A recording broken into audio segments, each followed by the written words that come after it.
The hall is on fire. Soldiers crash through shattered windows. Steel screams against steel. Smoke, blood, and betrayal choke the air. Oliver Ryan, once the most feared Alpha King alive, sits trapped in his wheelchair, muscles useless, body shaking as enemy blades draw closer. A sword flashes toward him. He's seconds from execution, but before death reaches him, Deborah, a maid with braids swinging and terror blazing, lunges forward, her arm already bleeding. She grabs the closest object, a clay jug. With a scream ripped from her soul, she hurls it, smashing the jug against an attacker's face. Blood erupts across her arm. She plants herself in front of Oliver like a shield made of fury. "Run!" someone shouts, but she doesn't run. Oliver's vision blurs pain, humiliation, rage. But then Deborah grabs his arm, grounding him in the chaos. And something deep inside him snaps awake. Wolf instinct. Alpha power. Possession. He snarls through his pain, his voice a broken command drenched in destiny. She's mine now. At that moment, something impossible happens. His dead legs twitch beneath him. The kingdom thinks their fallen alpha is finished. They haven't met the woman capable of waking the wolf. The hall smelled of iron, smoke, and a kingdom that had stopped breathing. Deborah stepped inside with her cleaning pail clutched tight against her chest, boots sliding across stones still stained from the night Oliver Ryan fell. The torches flickered weakly, as if afraid to burn too brightly in the presence of the disgraced king. Everyone avoided this place now. Even the high guards whispered that the Alpha's throne room was cursed, that a king who could no longer stand had no right to rule. Deborah didn't have the luxury of avoiding anything. Servants didn't get choices. She swallowed, taking in the vast chamber, the shattered windows boarded over with raw wood, the claw marks carved into stone pillars from Oliver's last attempt to fight, and the lonely wheelchair set beneath the towering wolf banner. He was somewhere inside, she'd been told. Watching, listening, waiting. She just hadn't expected to feel it. That pressure, like something ancient noticing her. Deborah gripped her cloth tighter. "Just clean," she whispered to herself. "Don't look at him. Don't speak unless spoken to. Don't. You're late."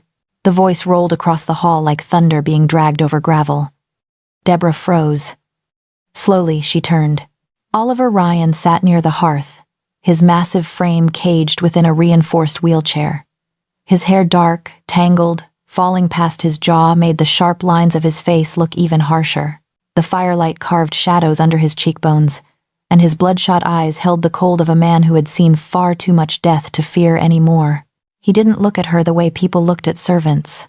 He looked at her the way a wolf sizes up something it doesn't quite understand. "Forgive me, Your Majesty," Deborah said, bowing so low her ribs pressed against her thighs. "I was told a new assignment this morning. I came as quickly as I didn't ask for excuses." His tone wasn't loud. It didn't need to be. It held teeth. Deborah kept her head bowed even as her pulse hammered painfully. She'd heard stories about him before the fall, how his command alone could bring warriors to their knees, how his presence could silence an entire battlefield. But nothing had prepared her for the weight of his attention. "Lift your head," he said. Her breath caught. She obeyed. His eyes raked over her, not with desire, no. It was colder than that. Assessing, calculating, as though he were trying to decide if she was a threat or something else entirely. "You're new." "Yes, Your Majesty." "Good," he murmured, voice dropping lower. "I grew tired of the old ones." There was something in the way he said it, quiet, dangerous, bored of being obeyed yet furious at being abandoned, that made heat crawl up her spine. Deborah told herself it was only fear, nothing more. Oliver watched her carry her bucket to the center of the hall, her movements small and careful, a doe edging through a den of predators. When she knelt and dipped her cloth into the water, he noticed the tremor in her hands. "It's just a haul, girl," he said. "It doesn't bite." "No, sire," she whispered. "Then why do you?" Deborah froze mid-scrub. She didn't turn to face him, didn't dare. Her voice came soft. "Everyone fears you, Your Majesty." "And you?" he asked. "Do you?" She hesitated. "Too long," he noticed. "Answer." Her throat tightened. "I fear displeasing you." The faintest shift, something like curiosity, touched his expression. Not the same thing. Deborah tried to work faster. but the hall felt charged, as if the air itself leaned in to listen. She felt him watching every movement, every breath. It was wrong. Servants were invisible. They were meant to be. Kings did not stare at maids, but Oliver wasn't staring the way a man stares at a woman. He was staring like a king stares at a prophecy he does not yet believe. When her cloth slipped from her fingers and skittered across the stone, she reached for it instinctively only to feel his gaze sharpen, like claws clicking against stone. Stop. Her hand hovered mid-air. Come here, Oliver said. The command was soft. Deborah's body obeyed before her mind formed a thought. She rose slowly, feet carrying her across the cold floor until she stood before him. She couldn't stop shaking. Not from fear, at least not entirely. Oliver's eyes flicked to her braid, to the smudge of ash on her cheek, to the small cut healing along her forearm. Details no king should notice. What is your name? He asked. Deborah. Sire. Her voice trembled. His didn't. Deborah, he repeated, tasting the syllables like he was testing the strength of a blade. Interesting. She didn't breathe. You walk quietly, he murmured. Yet I heard you the moment you stepped into my hall. I didn't mean to disturb. You did, he cut in. But I don't mind. His fingers flexed against the armrest, knuckles whitening. His gaze dropped to his unmoving legs for the briefest second, a flicker of rage and grief tearing through him before vanishing behind ice. Deborah shouldn't have spoken. Shouldn't have asked. But the words slipped out. Does it hurt, sire? Silence crashed around them. Oliver looked up, and for the first time since she entered, something human flickered through the storm of his expression, a flash of raw, wounded honesty, gone too quickly to name. Yes, he said quietly. Everything hurts. Deborah's breath caught, and Oliver Ryan, the fallen Alpha King, stared at her as though he felt something shift in the room, something ancient, dangerous, and impossible. A spark. A bond. A beginning neither of them could outrun. The attack came on a morning too quiet for a kingdom built on war. Deborah had barely finished sweeping the ash from around the hearth when the first crack split the air, a sound so sharp she thought the ceiling itself might be breaking. She straightened, broom pausing mid-stroke, listening. Another crack followed. Louder, closer. Oliver heard it too. He sat rigid in his wheelchair, gaze sharpening from dull exhaustion into something lethal. The fire spat embers as though recoiling from the sudden change in him. That, he said, voice low, was steel. Deborah's breath hitched. Steel? Sire. Drawn, unsheathed. His grip tightened on the armrests. Not ours. The next sound erased all doubt. Boots pounding down the corridor, shouts muffled by stone walls, torch brackets clattering as someone slammed against them. A warning horn began to blare in the courtyard. Too late, too far. Deborah dropped the broom. Oliver's voice snapped through the hall. Get behind me. She didn't make it 2 steps before the doors exploded inward. 5 men stormed the hall, faces masked, armor darkened to swallow light, blades glinting with murder. They moved with precision, not chaos. This was not a raid. This was execution. One pointed directly at the king. Take him. Oliver bared his teeth, a wounded wolf still willing to tear out throats. Cowards. The first assassin lunged straight at Oliver. Deborah didn't think. Her body reacted before her fear could catch up. She snatched the nearest object, another clay jug, heavy and half-filled, and sprinted toward the king, her heart slamming against her ribs so hard she thought it might break through. No! She screamed, the word ripping out of her as she swung. The jug smashed into the attacker's temple with a crack that echoed through the hall. He staggered, blood splattering across Deborah's arm in a dark arc. She stumbled back, breath shaking, stunned that she'd actually hit him. Oliver stared at her like she was something unreal. Another man came at her from the left. Deborah grabbed the edge of the overturned table and shoved it hard enough to block his path. The table slammed into his shins, buying seconds no more. But seconds were enough. Oliver's hands closed around the handles of his wheelchair as though he intended to launch himself into the fight with nothing but rage and the upper strength of a warrior who used to command armies. Deborah! Move! She ducked as a blade swung where her neck had been, the air splitting with its whistle. She rolled across the stone, palms burning, and scrambled toward Oliver, instinct screaming that she needed to put herself between him and every shadow. 2 assassins advanced on the king now, sensing weak prey. Except Oliver Ryan was never prey. He lifted his chin, chest heaving, eyes alight with the fury of a dethroned god.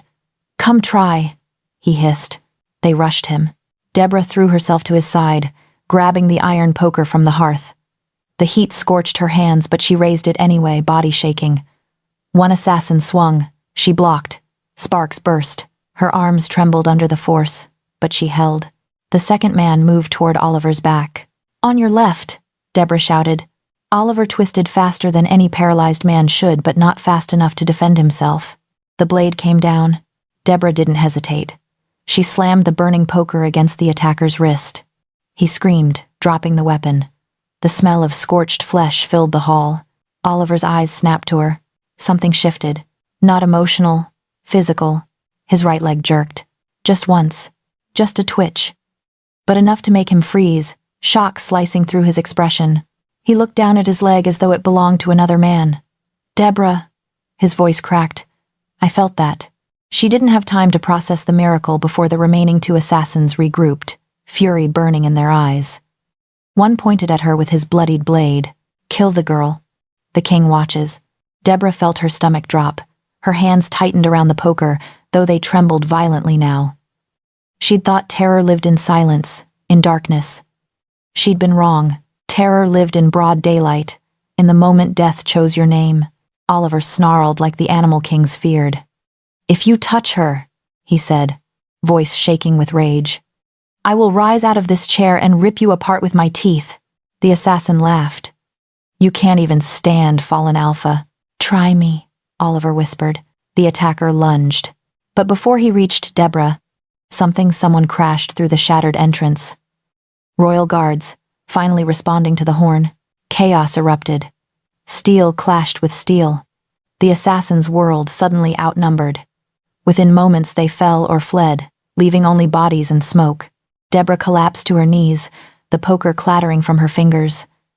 Her breaths came fast and sharp, each one slicing her throat. Blood dripped down her arm, warm and sticky. Oliver's chair rolled toward her. "Deborah," he said softly. She lifted her head. He looked terrified, not of the assassins, of what he'd felt, of what she had awakened. His hand shook as he reached for her, fingers brushing her wrist.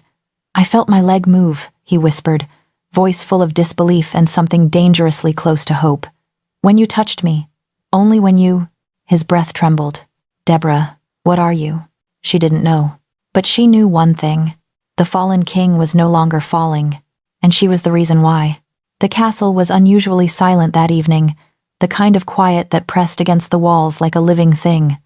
Oliver paced the stone corridors, trying to quell the restless energy coiling in his chest.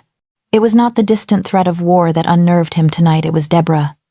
Her presence lingered in his thoughts like a persistent flame, dangerous and beautiful, impossible to ignore. He had seen her only moments ago in the courtyard, the setting sun catching the strands of her hair, turning them to molten copper.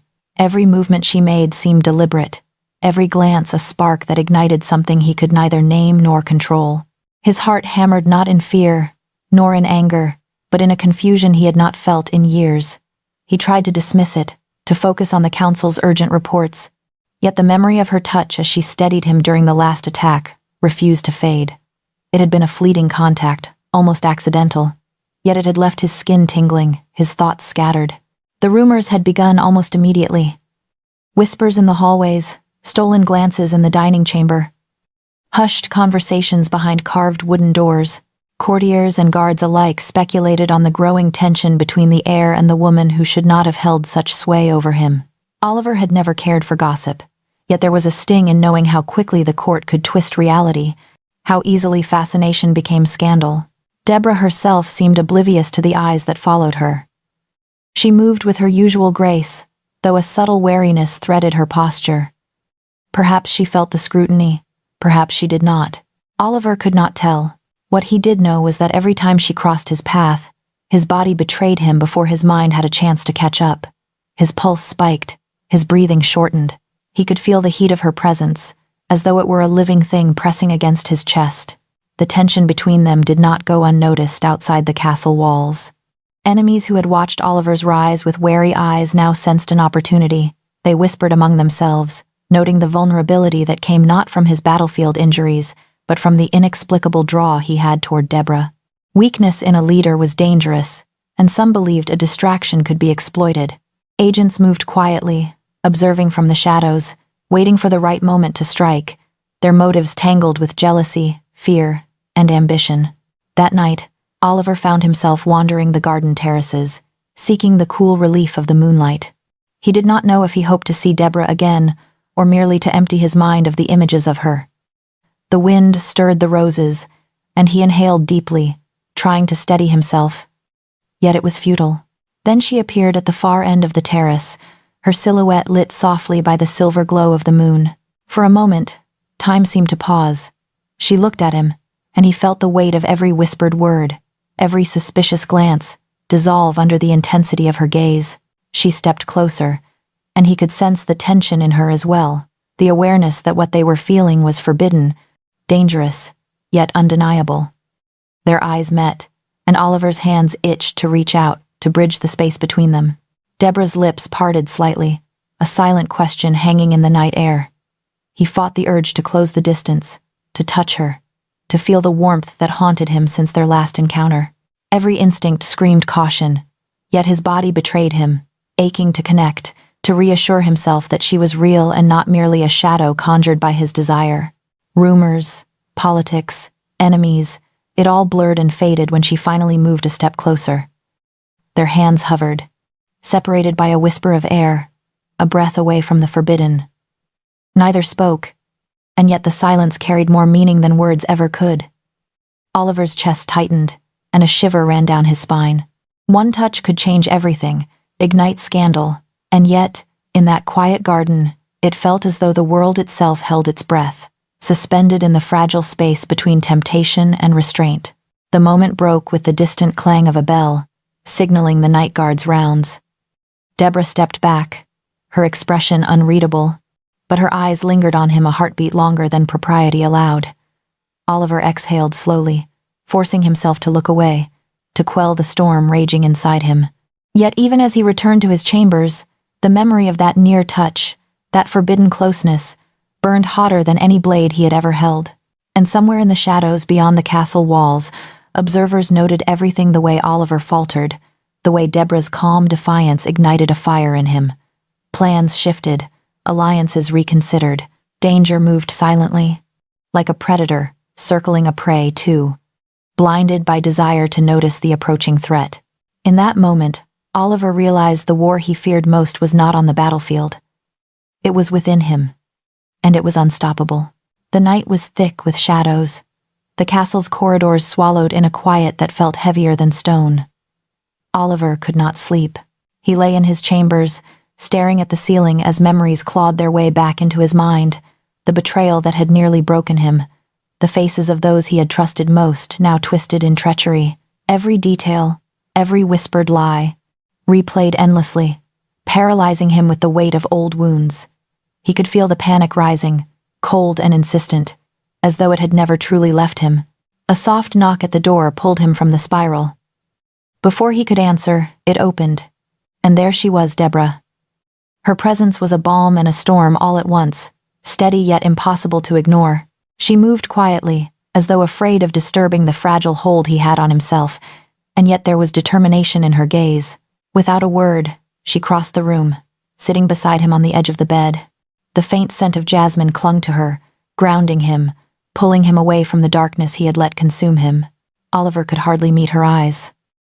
The betrayal, the sting of it, was still raw, and shame burned hotter than anger. He remembered how he had trusted, how he had believed in loyalty and honor, only to have it torn away in a single devastating moment. It had left him hollow, cautious, unsure of the very ground beneath his feet. Deborah's hand brushed against his, tentative yet warm, and for the first time in weeks, he felt the tight knot in his chest loosen just enough to breathe. "I thought I was ready to face it," he admitted, his voice barely more than a whisper.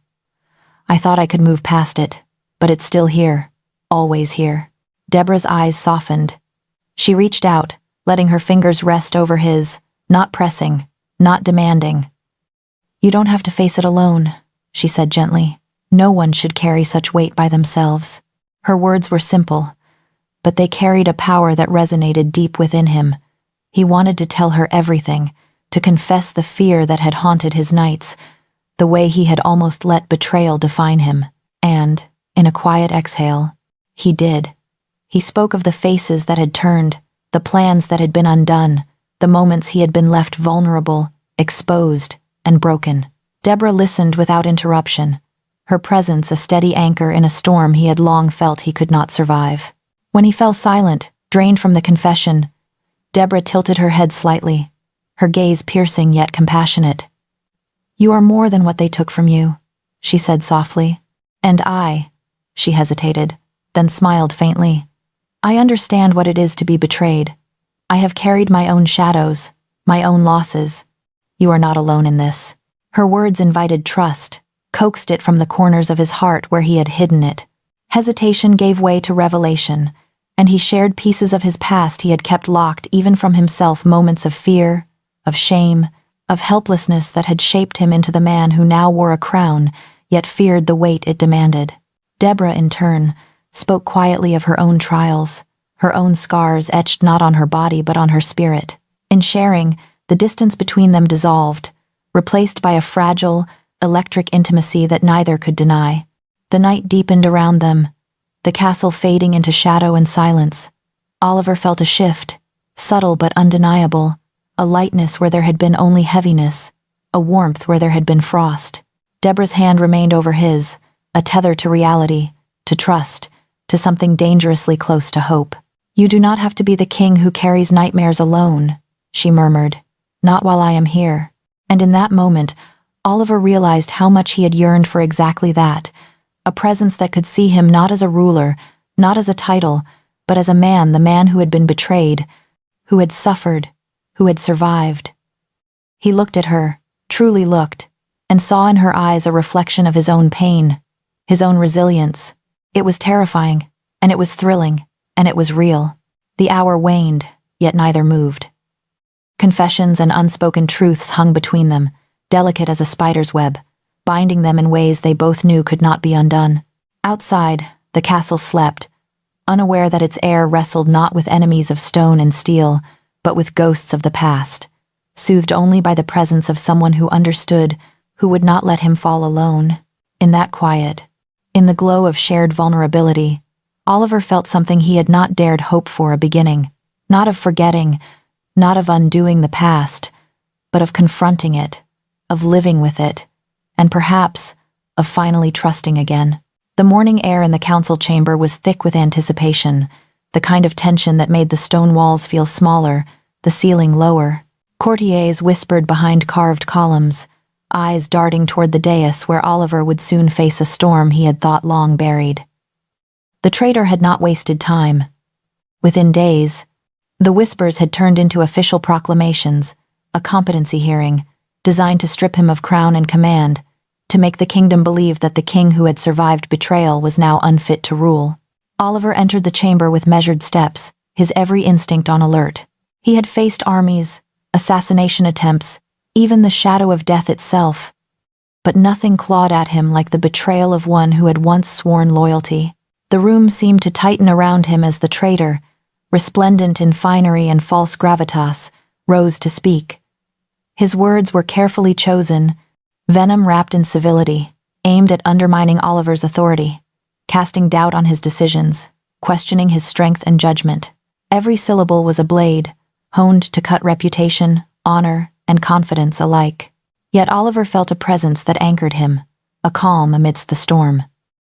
Deborah stood near the rear of the chamber, her posture unwavering, her eyes locked on him with quiet insistence.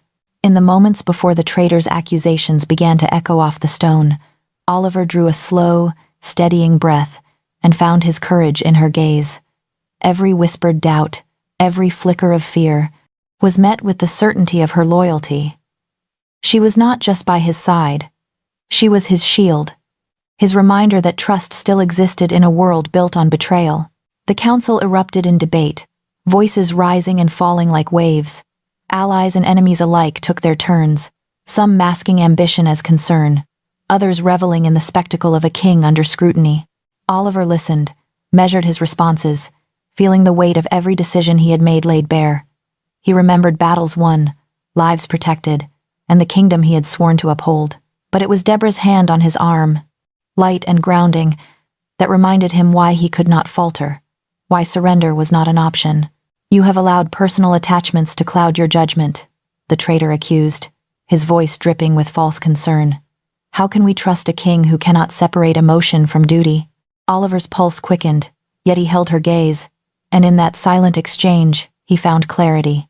He could not deny the pull she had over him, nor the stirrings of desire and fear she evoked, but neither would he allow it to be used as a weapon against him.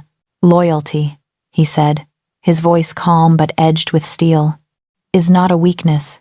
It is the strongest armor a king can have, if he chooses it wisely." A murmur ran through the chamber, some impressed, others skeptical, but none daring to interrupt further.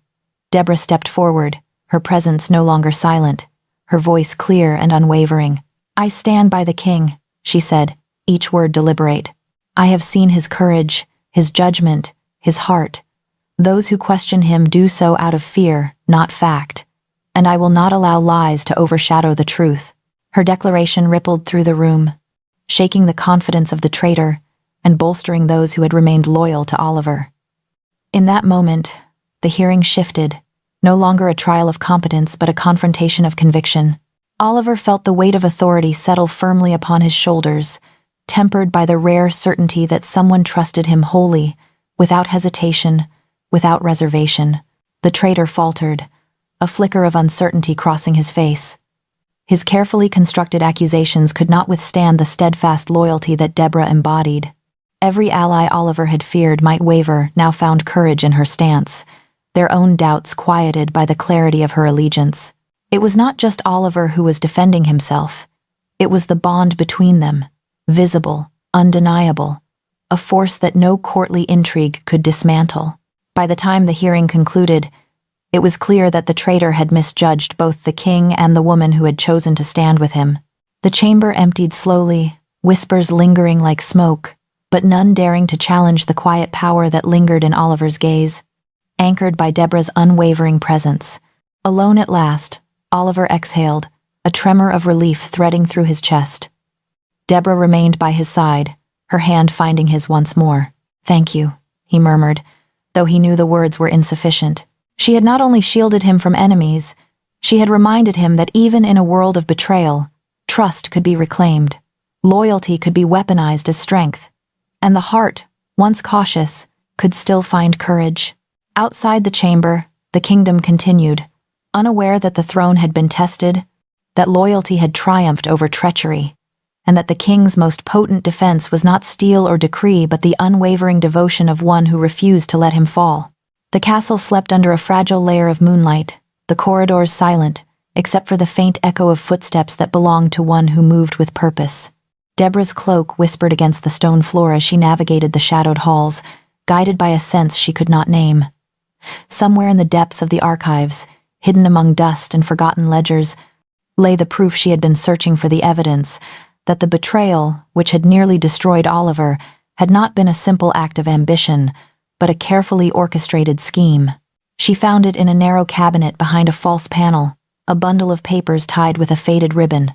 Her fingers trembled slightly as she untied it, the flickering candlelight catching the edges of inked words that confirmed every suspicion. Names she had not dared to utter aloud were there in black and white, detailing meetings, bribes, and secret correspondence with those who sought to weaken the king from within. The depth of the conspiracy made her blood run cold. This was no mere courtly intrigue. It was a calculated attempt to steal the throne and bend the kingdom to a traitor's will. Clutching the documents, Deborah hurried through the halls to find Oliver. The urgency in her steps was matched only by the racing pulse in her chest, a rhythm that echoed the bond she had come to realize was unbreakable. She found him in the chamber where the night had often claimed him, staring into the darkness as though it held the answers he sought. "Oliver," she whispered, her voice trembling with restrained excitement and fear. He turned sharply, his eyes immediately meeting hers, and in that instant, the world outside the room seemed to dissolve. She held out the papers, her hands steady despite the weight of revelation. "It was orchestrated," she said simply. "Every betrayal, every accusation, it was planned, Someone wanted you removed, and now we have proof. Oliver's fingers closed around the documents, his brow furrowing as he scanned the names and correspondences. The betrayal, once a ghost that haunted his mind, now stood before him in cold, undeniable reality. He felt anger rise, sharp and burning, but beneath it was something else, a quiet relief, a clarity that came from knowing that the chaos he had endured was not a reflection of his own failure. Deborah watched him carefully, her presence a silent anchor. When he finally looked up, there was a softness in his gaze, a vulnerability rarely seen in the man who wore a crown. "You found this," he said, his voice low, almost reverent. "You," he paused, searching for words that carried the weight of what he felt.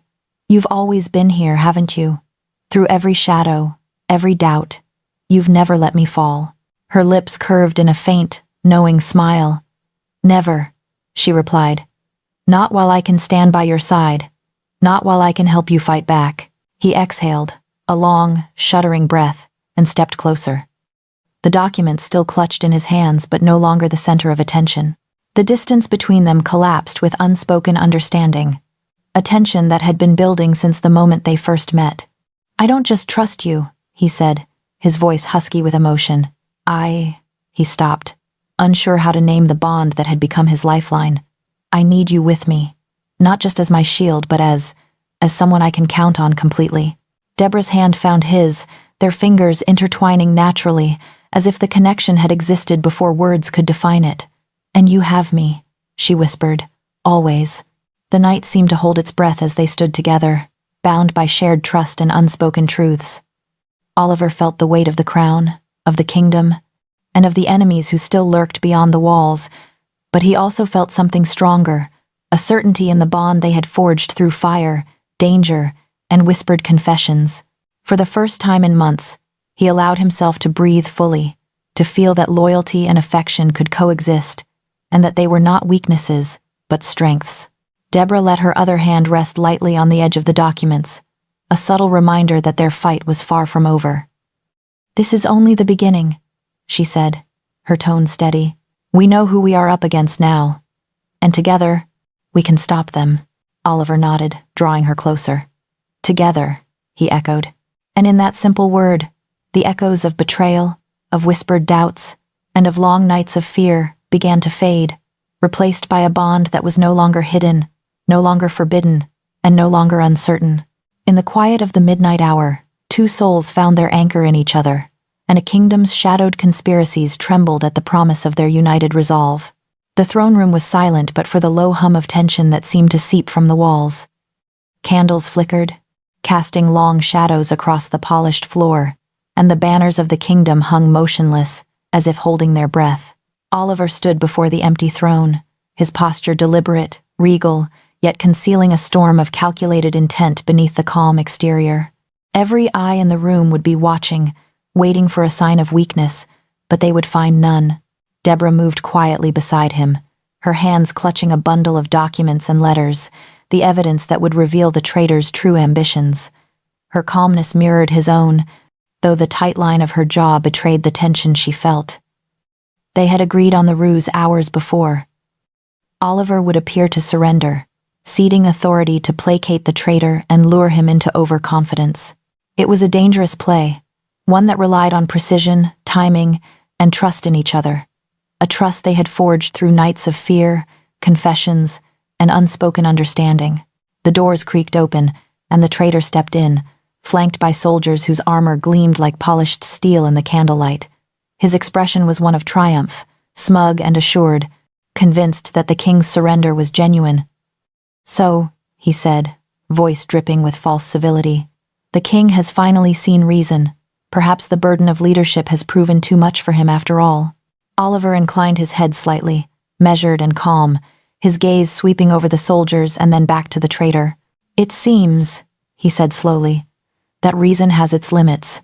A king must sometimes make sacrifices to ensure the kingdom's survival." His words were carefully chosen, a thin veil over the defiance that pulsed beneath. Deborah stepped forward, her eyes never leaving the traitor, and set the bundle of documents on a nearby table, just out of reach. "Sacrifices," she repeated softly, her tone carrying an edge of warning that only Oliver could interpret. The traitor's smile faltered for the briefest of moments, though he masked it quickly with a laugh. "You've come prepared," the traitor said, eyes flicking to Deborah, curiosity and suspicion mingling in his expression. "Do you intend to challenge my generosity as well?" Oliver's lips curved in a faint, almost imperceptible smile. "We all do what we must," he replied, stepping closer to the throne but not touching it. Every motion, every glance was deliberate, crafted to convey submission while concealing strategy. Behind him, Deborah's fingers brushed over the papers, ready to reveal the truth at the precise moment. The traitor gestured to his soldiers, signaling them to advance. The room seemed to shrink under the weight of impending confrontation, the tension so thick it could be cut with a blade. Oliver's heart beat steadily, each pulse synchronized with the confidence he drew from Deborah's presence. He knew that if the traitor acted prematurely, the evidence she held would strip away every layer of deception he had built, exposing the betrayal in full. "Move forward," the traitor commanded, his voice sharp, laced with impatience. The soldiers took a step, then another, their intent unmistakable, yet hesitation flickered in their eyes as if sensing the unspoken danger lurking in the room. At that moment, Deborah lifted the bundle and let the papers spill onto the polished floor. Letters, signed correspondences, and coded messages scattered like shards of truth in the candlelight. The traitor's eyes widened as he recognized the undeniable proof of his orchestrations, the very evidence that he had believed hidden and untouchable. Oliver seized the moment, his voice rising with authority that demanded attention. "This," he said, gesturing to the documents, "is the betrayal that threatened this kingdom, orchestrated by none other than the man who now stands before us with soldiers at his back. You have underestimated us, and it will be your undoing." The traitor's jaw tightened, fury flashing across his features, but he could not dismiss the papers strewn across the floor, the handwriting, the signatures, the undeniable chain of conspiracy. The soldiers hesitated, the certainty of their loyalty wavering as the truth unfolded before them. Oliver's calculated surrender had drawn the enemy into a trap of their own making, the illusion of weakness now shattered by evidence and strategy. Deborah stepped closer to Oliver, her hand brushing against his arm in a gesture that was both reassurance and silent triumph. "We are not alone," she murmured, a subtle reminder that their bond was more than emotional. It was a shield that the traitor could not pierce. The traitor's confidence crumbled, his plans unraveling as Oliver's presence commanded the room and Deborah's evidence exposed every deceit. In that moment, the throne was not surrendered. It had been defended, fortified by the trust and loyalty that neither bribes nor treachery could dismantle. The soldiers lowered their weapons, the traitor frozen in disbelief, and Oliver finally allowed himself a slow, measured exhale. The ruse had worked, the trap was sprung. Yet the danger was far from over. Outside the walls, the kingdom still whispered, still watched, still plotted. But for now, the king and the woman who refused to let him fall had claimed victory in the silent war of strategy and secrets. The throne room was a storm of tension, the air thick with the metallic tang of anticipation and the quiet hum of fear. Soldiers flanked the traitor, their armor gleaming coldly under the flickering candlelight, their hands tightening around weapons that could have ended the king's life in an instant. The traitor himself stood tall, his expression a mask of triumph, certain that Oliver's apparent surrender had placed the throne within his grasp. Yet in the heart of that room, a quiet defiance simmered, ready to ignite. Deborah stepped forward, her presence unwavering, cutting through the fear like a blade of light. She did not hesitate, did not falter, because she knew the danger and because she knew the man who had trained himself to endure betrayal and survive it. "Enough," she said, her voice carrying across the chamber, strong, commanding, and undeniable. The soldiers froze mid-step, and even the traitor's confidence faltered, just for a heartbeat. Oliver's eyes met hers, and in that instant, every unspoken truth between them crystallized. He could see the fire in her gaze, the unwavering loyalty that had carried them both through the shadows of treachery. In a single, fluid motion, he rose, the weight of his crown settling firmly on his shoulders, yet not as a burden, rather, as a mantle of resolve. Every instinct screamed protection, not for the throne, but for her, the one who had stood unwavering beside him, the anchor in his storm of betrayal. The traitor's soldiers moved to advance, but Oliver's command broke through before they could strike. "Step back," he said, voice low but carrying the unyielding authority of a king who had been tested and survived. Deborah shifted closer, not away, her hand brushing his as if to remind him that their bond was both shield and strength. The soldiers hesitated, uncertainty flickering in their eyes as the realization dawned that the man before them was no longer the king who had recoiled before betrayal. This was a king reborn, tempered by fire and loyalty alike. The traitor's smirk twisted into anger. "Do you truly think a woman's courage can undo what has been planned for years?" he spat, stepping forward, blade drawn, intent sharp and lethal. But Deborah met him, her stance deliberate, the evidence she carried now in clear view, a tangible reminder of the truth that could not be denied. "No," she said calmly, "but the truth and those who wield it can." Oliver moved then, not just as king, but as protector, as alpha, as a man who had survived shadows and betrayal. He intercepted the traitor's advance with a controlled force, disarming him in a movement so precise it left the soldiers stunned. Deborah's hand pressed against his arm, steadying him, grounding him, and together they turned the tide in a moment that had felt inevitable yet impossible. The traitor stumbled back, his carefully constructed arrogance crumbling under the weight of exposure and defeat. Soldiers who had come to strike hesitated, seeing the undeniable proof of the conspiracy laid bare on the floor and the resolute determination in Oliver's eyes. Their loyalty fractured, some lowering their weapons, others stepping aside, unwilling to serve a man whose deceit had now been exposed. Oliver's gaze never left the traitor. "Your ambition ends here," he said, each word deliberate, a sentence of justice as much as it was a command. "You will answer for every life you sought to manipulate, every heart you tried to corrupt, and every shadow you cast over this kingdom. But this kingdom," he gestured to the banners, "the empty throne, the gathered witnesses, will endure. And it will endure because loyalty, courage, and truth cannot be silenced." Deborah stepped forward, placing the final pieces of the evidence before the court, her hands steady, her voice unwavering as she read aloud the traitor's deeds. The soldiers who had wavered stepped back entirely, and the traitor's expression shifted from anger to disbelief, and finally to defeat.